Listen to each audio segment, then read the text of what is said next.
welcome to Talk Time. My guest today is Rohan Gogoi, writer, poet, and corporate communicator whose latest collection of Urdu poetry is receiving rave reviews across India and has got him the title of one of the most upcoming Urdu poets from the Northeast. Rohan Gogoi, welcome to my show. Thank you so much, Wasbir. 12 years ago, you started your literary debut with Chasing Maya, a novel about someone's quest for being something in life. You know, that is how you started. You are not a professional writer, but you are quite one right now. You are a corporate communications specialist. You are based in Pune. Tell me, how did your literary journey start? Well, first of all, thank you so much for having me on your show. Pleasure. Writing is something that I have been doing for my employers for past 17 years. Yeah.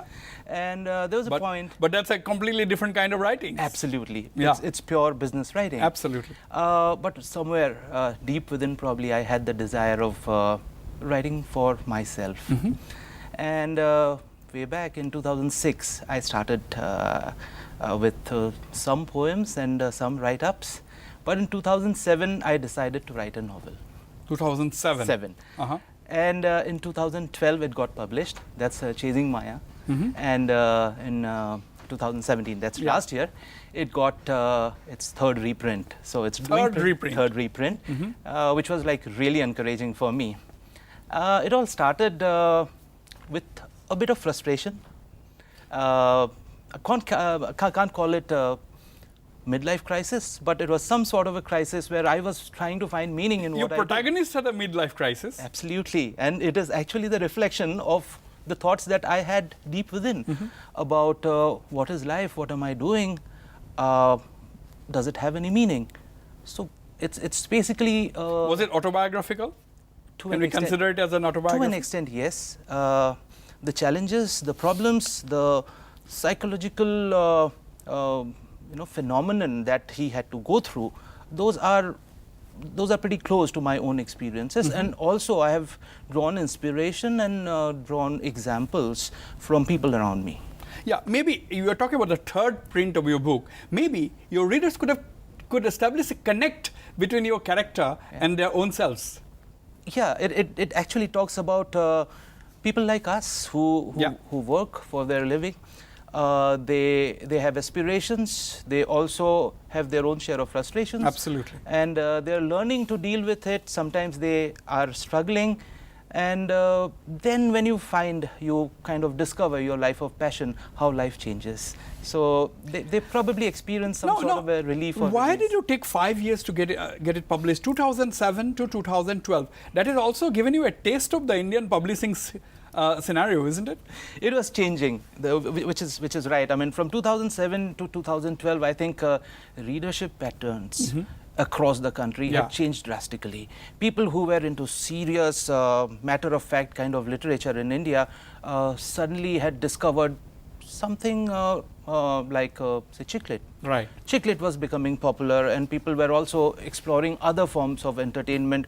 And incidentally, that was the time when people had started actively looking at reading as a means of entertainment. Absolutely, yeah. Now, from Chasing Maya, of course, you have written your second novel as well. Yeah, but I'm writing it. You are writing it. How did your tryst with Urdu poetry start? It's quite surprising, isn't it? Normally, I mean, people from Assam, Assamese, or for that matter, people from the Northeast. Urdu is something, I mean, one can't sort of imagine, even speaking, and forget about being writing poetry in Urdu. True. First of all, what is the collection named? Rahagir Reh Guzar. Okay. Which means traveler of the most common or commonly traveled path. Yeah. So a common man, an ordinary man. This is the book, Rahagir Reh Guzar. This is Rohan Gogoi's collection of Urdu poetry, and Assamese gentleman writing poetry in Urdu, which is, I think, definitely the first.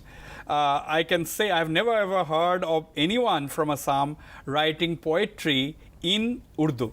Anyway, carry on. How did Rahgir Rah Guzar start?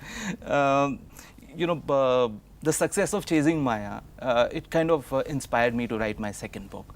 And Chasing Maya was largely, I would say, a philosophical read, I mean, which talked more about, Jungian psychology, the soul's transformation. Yeah. And this was a topic, the topic for the second novel, was something which was a little mystical. And Mystical. Mystical. It's untitled, but it's about a person with some special abilities. Okay. Yeah. And when I say special, I mean paranormal. Paranormal. Oh, I see. Okay. And so I had to create a character which is interesting, which is like mystical, and which is not. So, are you going to tell me that your fictional paranormal character loves Urdu poetry? Is it? His father. His father. But I was not totally off the mark. You're very close. Yeah. So father comes from Uttar Pradesh, then Uttar Pradesh. Now it's actually in Uttarakhand. But the person comes to Shillong, meets a local guy, befriends her, gets closer, gets married. Yeah. Now in the process, he kind of shares his emotions in Urdu. Okay. Now a person from Uttar Pradesh speaking Urdu is pretty natural. And now an Assamese is writing his lines.